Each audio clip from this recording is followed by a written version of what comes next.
உலகெங்கிலும் உள்ள mister ladies நேயர்களுக்கு வணக்கம். ஆண் விந்தணுக்கள் குறைவா இருப்பதற்கு என்னென்ன காரணங்கள்? சிலர் ஆண்மை குறைவுக்கான காரணங்களும் இதுவும் ஒன்றா போகுமா அப்படின்னு நிறைய கேட்குறாங்க. பொதுவா விந்துப்பைகளோட சைஸ் ரொம்ப ரொம்ப முக்கியம். இது ஏதோ தாயத்து மாதிரி வச்சிருக்கேன்னு பாக்குறீங்க. இது ஆர்கிடோமீட்டர்னு பேர். இதுக்கு விந்துப்பைகளை அளக்கக்கூடிய ஒரு கருவி. ஸோ இந்த சின்ன விந்துப்பையா இருந்துதான் கொஞ்சம் கொஞ்சமா வளர்ந்து ஒரு வயது வந்தவர்களுக்கு என்ன சைஸ் இருக்கணும். இதுல 15 அப்படி நம்பர் இருக்கும். நீங்க ஒத்து பார்த்தீங்கன்னா தெரியும். 15 இருந்து 25 சைஸுக்கு விந்துப்பைகள் வளரணும். 15க்கு மேல 25க்கு கீழே இந்த சைஸ் இருந்தா இது நார்மல். இது ஒரு ஃபேக்டரி. ஒரு நாளைக்கு 1 கோடி அணுக்களை அது உற்பத்தி பண்ணிட்டு இருக்கோம். விந்துப்பைகள் சின்னதா 1, இந்த 2, 3, 4 இருந்ததுன்னா விந்தணுக்கள் உற்பத்தியே இருக்காது. 10க்கு கீழே இருந்தது, இது 10. 10க்கு கீழே விந்துப்பை சைஸ் இருந்தா விந்தணுக்கள் உற்பத்தி ஆகிறதுக்கான வாய்ப்புகள் கிட்டத்தட்ட இல்லை. ஸோ ஒரு குழந்தை விந்துப்பை ரொம்ப சின்னதா இருக்கு, ஆணுறுப்பும் சின்னதா இருக்கு, என்ன பண்ணலாம்? அந்த வாய்ப்பு ஹார்மோன்ஸ் செக் பண்ணணும். ஆரம்பத்தில் FSH, LH எல்லாம் எப்படி இருக்குன்னு பார்க்கணும். FSH, LH எல்லாம் கம்மியா இருந்ததுன்னா ஆரம்பத்திலே கண்டுபிடிச்சு அந்த குழந்தைகளுக்கு FSH, LH ஹார்மோன் கொடுத்தோம்னா அந்த விந்துப்பைகளை நாம பெரிதாக்க முடியும். அதோட வேற சில மருந்துகளையும் கொடுக்கும்போது பின்னால் அந்த குழந்தை வளரும் போது விந்துப்பையும் கொஞ்சம் சைஸ் பெருசாகும், விந்தணுக்கள் உற்பத்தியே நாம கொண்டு வர முடியும். இது ரொம்ப ரொம்ப முக்கியம். சரி, விந்துப்பை சைஸ் நல்லா இருக்கு ஆனா விந்தணுக்களே இல்லை அப்படின்னா, அமெரிக்காவினுடைய கிளீவ்லேண்ட் யூனிவர்சிட்டியில மிகப்பெரிய ஒரு ஆய்வு நடந்தது. ஒரு பெரிய பாப்புலேஷனை வச்சு ஆய்வு பண்ணாங்க. ஒரு குறிப்பிட்ட மருந்துகளை 110 நாள் தொடர்ந்து சாப்பிட்றதன் மூலமாக இந்த விந்தணுக்களை, விந்துப்பை நார்மல் சைஸா இருக்கு, அவங்களுக்கு விந்தணுக்களை உற்பத்தி பண்ண வாய்ப்பு இருக்கு. எல்லாருக்கும் 100% சரியாயிரும்னு சொல்ல முடியாது, ஆனா விந்தணுக்களை அதிகமாக்க முடியும். விந்தணுக்கள் குறைபாடுல நிறைய பேருக்கு இருக்க குழப்பம் என்ன அப்படின்னா, இந்த மார்பாலஜினா என்ன? 0 பார்த்துட்டு எல்லாரும் பயந்துடுறாங்க. மார்பாலஜி 0ன்னு நிறைய ஃபெர்டிலிட்டி சென்டர்ஸ்ல மார்பாலஜி 0 இருக்கு, நீங்க நேரம் டெஸ்ட் போய் போயிருங்க, உங்களுக்கு குழந்தை பிறக்கவே வாய்ப்பு இல்லைன்னு சொன்னோடனே பேஷண்ட் அழுதுகிட்டே வராங்க. அது உண்மை அல்ல. மார்பாலஜினா முதல்ல என்னன்னு பார்ப்போம். முதல்ல அணுக்கள் எண்ணிக்கைன்னா உங்களுக்கு தெரியும், 39க்கு மேல இருக்கணும். நீங்க வெளியேற்றக்கூடிய மொத்த விந்துல 39 மில்லியன், அதாவது 3.9 கோடி இருக்கணும். ஊர்ந்து போற அணுக்கள் 42% இருக்கணும். ஒரு சிதைவில்லாத அணுக்கள் தான் மார்பாலஜி. தான் விந்தணுன்னு எடுத்துக்கிட்டோம்னா மார்பாலஜின்னா என்ன? இதனுடைய தலையில ஆக்ரோசோம் அப்படின்ற ஒரு தொப்பி மாதிரி இருக்கணும். இந்த ஆக்ரோசோம் தான் விந்த அணுக்கள் கருமுட்டைக்குள்ள தொலைச்சிக்கிட்டு உள்ள போறதுக்கான அந்த கெமிக்கல் உள்ள பகுதி. இது போய் அந்த கருமுட்டையை டச் ஆனவுடனே இந்த கெமிக்கல் ரியாக்ட் பண்ணி அந்த கருமுட்டையினுடைய தோலை ஓட்ட போட்டுரும். அப்புறம் இந்த விந்தணுக்கள் உள்ள போகும். இதனுடைய தலை ஓவல் ஷேப்ல இருக்கணும். 2 தலை, பெரிய ரவுண்டா, குளோபல் ஸ்போம்னும் பெரிய தலையார ரவுண்டா இருக்கிறது. அதே மாதிரி கழுத்து உடைஞ்சு போயிருக்கிறது,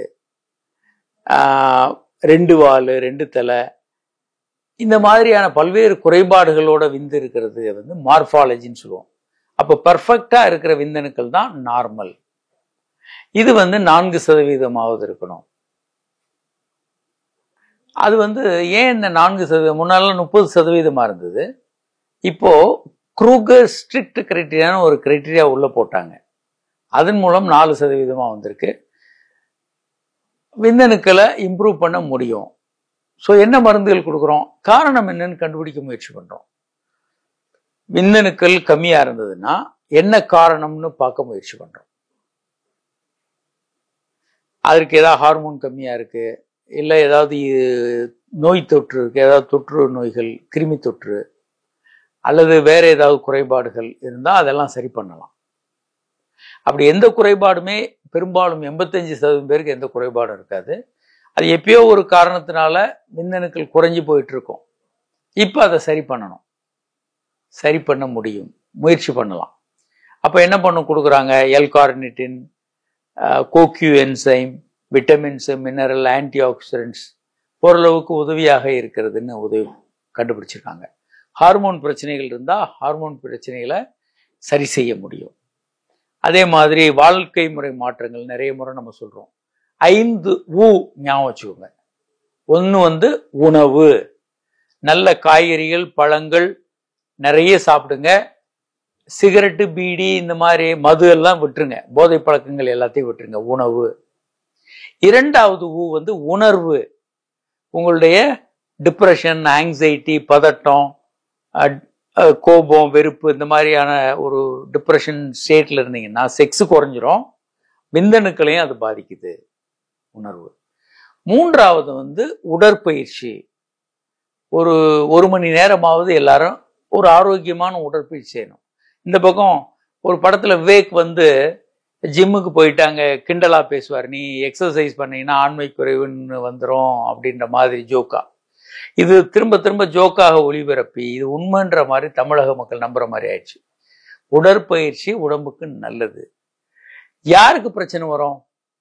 ஒரு ப்ரொஃபஷனல் ஒரு 8 மணி நேரம் ஒரு நாளைக்கு பயிற்சி பண்றாங்க அப்படின்னா அவங்களுக்கு உடலே மாறிடும், நேச்சரே மாறிடும், ஹார்மோன்கள் மாறும், உடல்ல பல்வேறு மாற்றங்கள் வரும். அவங்க எல்லாரும் 8 மணி நேரமா உடற்பயிற்சி பண்றாங்க. ஒரு நாளைக்கு ஒரு முறை 1 ஹவர் பண்றதே கஷ்டம். அப்போ ஒரு நாளைக்கு உடற்பயிற்சி 1 ஹவர் வரைக்கும் பண்றது ரொம்ப ரொம்ப நல்லது. கருத்தரிக்கிறதுக்கும் செக்ஸை நல்லா வச்சுக்கிறதுக்கும் அது ரொம்ப ரொம்ப அவசியம். அடுத்து உறக்கம். நல்ல ஒரு 6 மணி நேரத்திலிருந்து 8 மணி நேரம் உறக்கம் என்பது செக்ஸுக்கும் குழந்தை பேருக்கும் ரொம்ப ரொம்ப அவசியம். நீங்க தூங்கவே இல்லைன்னு வச்சுக்கோங்க, சரியா, செக்ஸ் ஆர்வமும் போயிடும், பல்வேறு பாதிப்புகளையும் உண்டு பண்ணும். 5வதாக உடலுறவு. உடலுறவு வாரத்துக்கு 4 முறைக்கு மேல பண்ணீங்கன்னா கருத்தரிக்கிற வாய்ப்பு 83%. ரொம்ப கம்மியா பண்ணீங்கன்னா வாரத்துக்கு 1 முறை மாதிரி பண்ணீங்கன்னா கருத்தரிக்கிற வாய்ப்பு 17%. இதை நம்ம பல முறை குறிப்பிட்டிருக்கோம். அதனால உடல் உறவு நிறைய வச்சுக்கிட்டீங்கன்னா கருத்தரிக்கக்கூடிய வாய்ப்பு பல மடங்கு அதிகமாகும். அதனால இந்த 5 ஊக்களையும் ஞாபகம் வச்சுக்கோங்க. இது எளிமையாக நீங்க வாழ்க்கையில கடைபிடிக்க முடியும். ஸோ இந்த விஷயங்களை நீங்க கடைபிடிக்கும் போது கருத்தரிக்கவும் தாம்பத்திய உறவை ரொம்ப நல்ல அற்புதமா வச்சுக்கிறதுக்கும் இவை துணையாக இருக்கும்.